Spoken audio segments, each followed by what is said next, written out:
So one of the ways that you may want to work so that you can separate your backgrounds from your text is by using the layers. So I've stepped this project back a couple of steps so I can start it over again.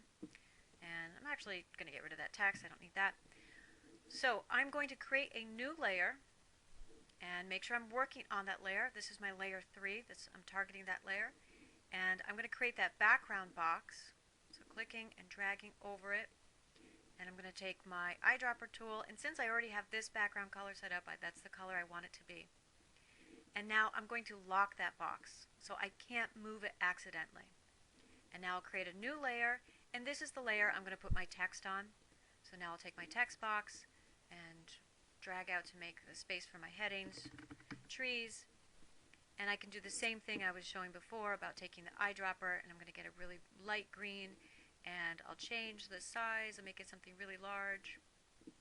And now this is on its own layer, and I can click and I can drag it around, and I'm not accidentally grabbing that background layer. Okay?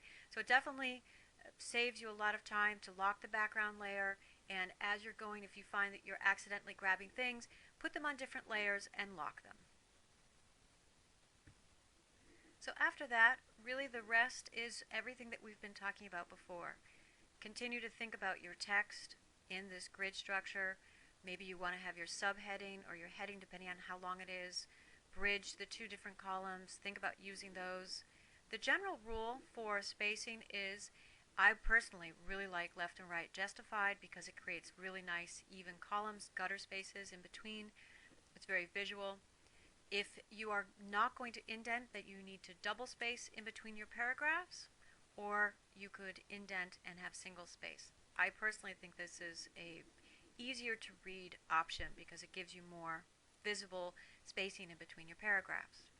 But then adding the images and adjusting your grid over here in InDesign really should be pretty similar from what you did for your first two design practices and even what you've been doing in Illustrator. So that's all for these videos. Let me know if you have any questions.